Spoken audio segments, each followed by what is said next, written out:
माँ का इलाज वो नहीं कर रहे थे, डॉक्टर कर रहे थे। और 5 मिनट जब वो पटना में थे तो वोट देने वो कहे कि हम पटने में थे। जब वो पटने में थे तो वोट देने के लिए क्यों नहीं गए? क्योंकि उन्हें मोटी रकम पर मुद्दे पर बात हो गई। जिस चेयरमैन की आज बात कर रहे हैं, अगर चरित्र और चाल अगर ठीक नहीं है तो आम आवाम को देखने का। फैसल रहमान पटना पहुंच चुके हैं। हमारी कल बातचीत हुई, उन्होंने साफ तौर पर बताया कि पार्टी से बढ़कर मां है। मां बीमार थी इसीलिए दिल्ली में मौजूद थे, इसीलिए अनुपस्थित रहे। उनके तरफ से जो बातें सामने आई हमने आपको दिखाया। और इसी पूरे मसले को लेकर हमारे साथ बातचीत करने के लिए मौजूद हैं उर्मिला ठाकुर जी, जो आरजेडी के एमएलसी हैं। मैम, उन्होंने साफ तौर बता दिया है कि पार्टी माँ से बढ़कर नहीं है। माँ की तबीयत खराब थी इसीलिए हम दिल्ली में थे, अस्पताल मैक्स जो है वहाँ पर ठीक इलाज करा रहे थे। तेजस्वी यादव से हमने बातचीत किया लेकिन उन्होंने फ़ोन नहीं उठाया। आप कह रहे हैं कि टिकाऊ होनी चाहिए, कई सारे बातें, कई लोग उनको गद्दार बता रहे हैं। क्या वाकई में गद्दारी उन्होंने पार्टी के साथ किया है? बिल्कुल गद्दारी किए हैं उन्होंने पार्टी के साथ।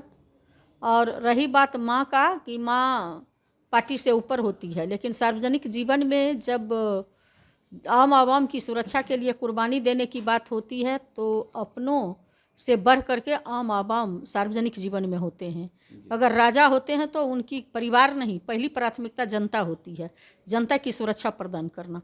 और जिस समय हमारे आदरणीय नेता पार्टी की लड़ाई लड़ रहे थे, पार्टी की जब शक्ति की बात, परीक्षण की बात हो रही थी, जिस समय जो है राज्यसभा जाने की बात हो रही थी, उस समय शक्ति परीक्षण में वो अनुपस्थिति रह करके ये दुहाई दें कि पार्टी, आप जानते हैं कि जिस पार्टी में वो गए हैं वहाँ माँ को भी नहीं छोड़ा जाता है।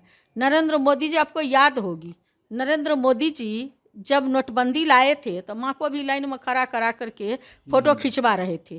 तो उस पार्टी में जाने के बाद जो लालच में पड़ करके टिकाऊ नहीं बिकाऊ बन के गए हैं, तो ऐसे बिकाऊ लोग जहाँ गए हैं वहाँ का तो कुछ न कुछ लक्षण कर्म तो सीखेंगे ही ना। आज वो अगर कह रहे हैं कि माँ बीमार थी इसीलिए जो है हम इस तरह की बातें नहीं किए। माँ का इलाज जो है, माँ का इलाज वो नहीं कर रहे थे, डॉक्टर कर रहे थे।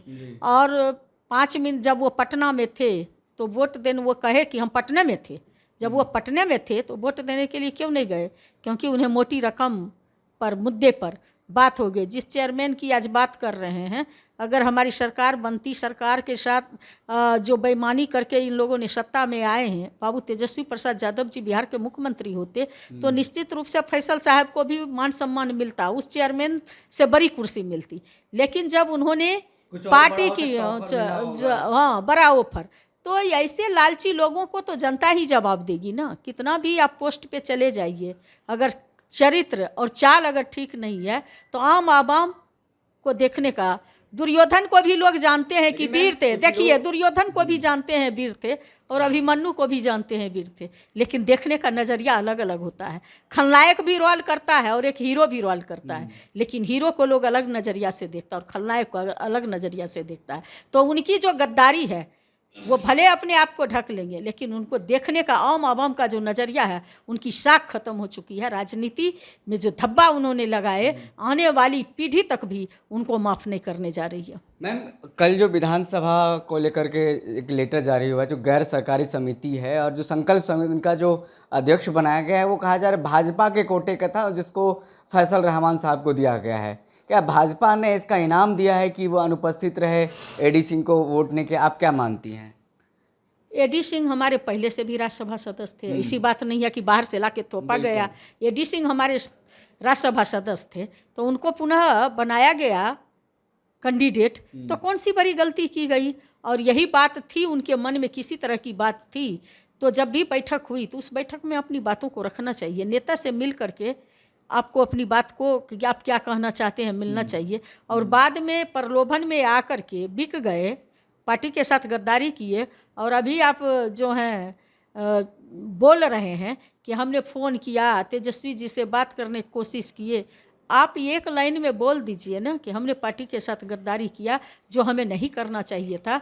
भरोसा जीतना और पद जीतने में अंतर है। पार्टी को हमको पद ही मिल जाए और हमारे नेता को हम पर भरोसा नहीं हो तो पद किस काम का? वैसे पद को तो थूक देना चाहिए, उस पद के बराबर, उससे पद से अच्छा मर जाना चाहिए। पद कोई काम का नहीं है। जिस पद में स्थायित्व नहीं हो, जिस पद में टिकाऊपन नहीं हो और जिसके मन में समर्पण की भावना नहीं हो, ऐसे पद और ऐसे नियत वाले व्यक्ति को चुल्लू भर पानी में डूब मरना चाहिए। गद्दार उसे गद्दार ही कहेगा लोग। आखिरी सवाल है, हम कल एक जदयू के नेता हैं, उनके साथ मुलाकात हो रही थी, उनके घर में बैठ करके फैसल रहमान के घर में बैठे हुए थे, प्रदेश सचिव हैं जदयू के वो।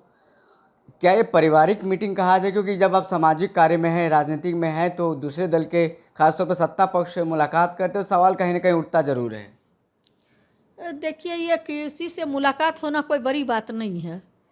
किसी के घर कोई आ जा सकते हैं, बातचीत हो सकती है, लेकिन जब व्हिप जारी हो जाए, पार्टी को जिस समय पार्टी अपनी मान सम्मान की लड़ाई लड़ रही हो, हमारे आदरणीय नेता का जब फरमान जारी हो गया, तब अगर हम किसी से अपने विरोधी से, अपने दुश्मन से अगर हम मिलते जुलते हैं तो कहीं न कहीं दाल में काला है।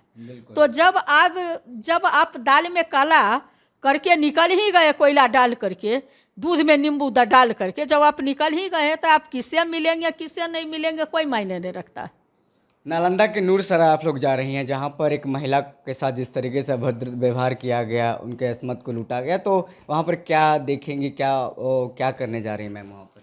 देखिए, पार्टी के तरफ से एक कमेटी का गठन हुआ है जिसमें सारे लोग जा रहे हैं, और वहाँ पे जाने के बाद ही पता चलेगा कि हकीकत और रियलिटी क्या है। वहाँ से आने के बाद ही हम लोग किसी भी बात को बता सकते हैं सही से। गिरफ्तारी हुई है तो सारे लोगों ने देखे कि किस तरह से खुलेआम बेखौफ होकर के जो वीडियो जारी किया गया, बेखौफ होकर के किस तरह से चलते हुए रोड पर महिलाओं का चीरहरण की जा रही है। तो ऐसी स्थिति में जो है आने के बाद ही हम बता सकते हैं कि स्थिति क्या है।